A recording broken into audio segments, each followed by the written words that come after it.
నమస్తే, నేను మీ జర్నలిస్ట్ వసంత్.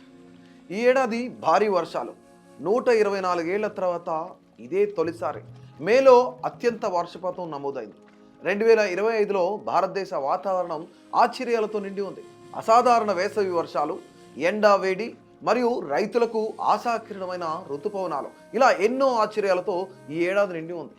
ఇప్పుడు భారతదేశ వాతావరణ శాఖ ఐఎండీ, ఇండియన్ మెట్రలాజికల్ డిపార్ట్మెంట్ సమాచారంతో ఈ సంవత్సరం వర్షపాత నమూనాలను విశ్లేషిద్దాం. కాబట్టి మీ గొడుగును సిద్ధం చేసుకోండి. సాధారణంగా భారతదేశంలో వేసవి అంటే ఎండ, వేడి, కానీ ఈ సంవత్సరం అంతా భిన్నంగా ఉంది. భారత వాతావరణ శాఖ ప్రకారం ఈ ఏడాది మే నెల గత 120 సంవత్సరాలలో అత్యంత తడిగా ఉన్న నెలగా మధ్య భారతదేశంలో 100 మిల్లీమీటర్ల వర్షపాతం నమోదైంది. ఇది సాధారణ సగటు కంటే చాలా ఎక్కువ. ముంబైలో ఒక శతాబ్దంలో అత్యంత తడిగా ఉన్న మే నెలగా నమోదైంది. 200 మిల్లీమీటర్ల వర్షపాతం పైగా కురిసింది. అదే సమయంలో ఢిల్లీ ఎన్సీఆర్ నేషనల్ క్యాపిటల్ రీజియన్లో 2 పెద్ద వర్ష సంఘటనలతో 186.4 మిల్లీమీటర్ల వర్షపాతం నమోదై రాజధానిలో రికార్డు సృష్టించింది. ఈ వీడియోలో ఇంత భారీ వర్షాలు ఎలా నమోదయ్యాయి, అసాధారణ వేసవి వర్షాలు, వేడి కాని చల్లని వేసవి మరియు ఆశాజనక ఋతుపవనాలు, తెలుగు రాష్ట్రాలపై ప్రభావాలు, వ్యవసాయ రంగంపై ప్రభావం, వీటన్నింటిపైన ఈ వీడియోలో తెలుసుకుందాం.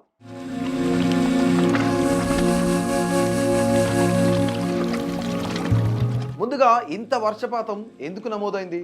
ఐఎండీ ప్రకారం పశ్చిమ ఆసియా నుండి వచ్చే పశ్చిమ డిస్టర్బెన్స్లు ఉత్తర, మధ్య మరియు తూర్పు భారతదేశంలో అసాధారణ వర్షాలు మరియు ఉరుములు తెచ్చాయి. ఉదాహరణకు మేలో భారతదేశంలో 20% అధిక వర్షపాతం నమోదైంది.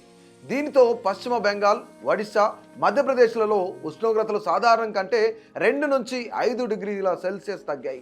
బంగాళాఖాతం మరియు అరేబియా సముద్రం నుండి తేమ ఆకస్మికంగా ప్రవేశించడం కూడా రాజస్థాన్, గుజరాత్లలో భారీ వర్షాలకు కారణమైంది. సాధారణంగా ఎండ ప్రాంతాలైన ఈ రాష్ట్రాలు మే నెలలో దాదాపు రికార్డు స్థాయి వర్షాలు కురిశాయని పేర్కొంది. ఈ వర్షాలు వేడి నుండి ఉపశమనం కలిగించినప్పటికీ సవాళ్లను కూడా తెచ్చాయి. ముంబై, కేరళ మరియు తీర ప్రాంత కర్ణాటకలో భారీ వర్షాలు, వరదలకు దారితీశాయి. ఐఎండీ మే 26, 27లో ఈ ప్రాంతాల్లో అత్యంత భారీ వర్షాలు కురిశాయని నమోదు చేసింది. ఈ అసాధారణ వర్షాలు ఋతుపవనాలకు సన్నాహకంగా ఉన్నాయి. ఐఎండీ వర్షపాత అంచనాలు ఏంటి అనేది ఒకసారి చూసే ప్రయత్నం చేద్దాం. వేసవి నేపథ్యంగా జూన్ నుండి సెప్టెంబర్ వరకు కొనసాగే నైరుతి ఋతుపవనాల గురించి మాట్లాడుకుందాం. ఇవి భారతదేశం యొక్క 70% వార్షిక వర్షపాతాన్ని అందిస్తాయి. జూన్ 8, 2025న కొత్తగా రూపొందించిన ఐఎండీ యొక్క లాంగ్ రేంజ్ ఫోర్కాస్ట్ ప్రకారం ఈ సంవత్సరం 87 సెంటీమీటర్ల వర్షపాతం, దీర్ఘకాల సగటు కంటే 105% సాధారణ కంటే ఎక్కువ వర్షపాతం అంచనా వేయబడింది. ఇది వ్యవసాయం మరియు నీటి నిల్వలకు శుభవార్త. ఋతుపవనాలు మే 24న కేరళను తాకాయి.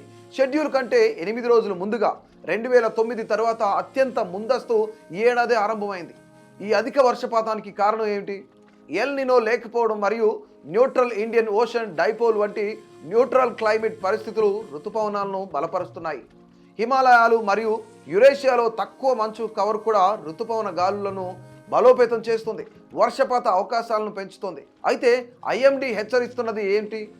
అత్యంత భారీ వర్ష సంఘటనలు వరదలకు దారితీస్తాయి. ముఖ్యంగా వేసవి యొక్క అసాధారణ వర్షాల తర్వాత జూన్ 10 నుండి దక్షిణ ద్వీపకల్ప భారతదేశం, పశ్చిమ తీరం మరియు ఈశాన్య రాష్ట్రాల్లో భారీ వర్షాలు, జూన్ 13 నుండి కర్ణాటక మరియు కేరళలో చాలా భారీ వర్షాలు కురిసే అవకాశం ఉందని చెప్తుంది.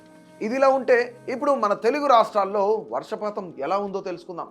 ఐఎండీ అంచనా ప్రకారం ఆంధ్రప్రదేశ్లో ఈ ఏడాది ఋతుపవన కాలంలో జూన్ నుండి సెప్టెంబర్ వరకు సాధారణ కంటే ఎక్కువ వర్షపాతం నమోదయ్యే అవకాశం ఉంది.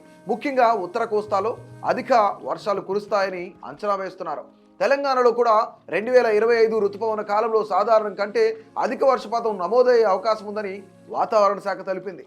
మే చివరి వారంలో ఋతుపవనాల ప్రభావంతో తెలుగు రాష్ట్రాల్లో మంచి వర్షాలు కురిసినప్పటికీ జూన్ మొదటి వారంలో వాటి కదలిక మందగించింది. దీంతో వారం రోజులుగా పగటి ఉష్ణోగ్రతలు పెరిగి ఉక్కపోత కొనసాగింది. అయితే వాతావరణ శాఖ తాజా అంచనాల ప్రకారం నైరుతి ఋతుపవనాలు మళ్లీ చురుగ్గా మారాయి. జూన్ 11న బంగాళాఖాతంలో అల్పపీడనం ఏర్పడుతుందని, అలాగే జూన్ 14న మరొక అల్పపీడనం ఏర్పడే అవకాశం ఉందని వాతావరణ శాఖ తెలిపింది. ఈ అల్పపీడనాలు ఋతుపవనాలతో కలిసి తెలుగు రాష్ట్రాల్లో భారీ నుండి అతి భారీ వర్షాలు కురిసే అవకాశం ఉంది. ఈ వర్షాల నేపథ్యంలో తెలంగాణ, ఆంధ్రప్రదేశ్లోని పలు ప్రాంతాలకు ఎల్లో అలర్ట్స్, కొన్ని ప్రాంతాలకు ఆరెంజ్ అలర్ట్ జారీ చేశారు. ముఖ్యంగా జూన్ 12న తెలంగాణలో, జూన్ 11 నుండి 13 మధ్య రాయలసీమలో భారీ వర్షాలు కురిసే అవకాశం ఉంది. ఈ రుతుపవనాలు వ్యవసాయ రంగంపై ఎలాంటి ప్రభావం చూపుతుందో తెలుసుకుందాం.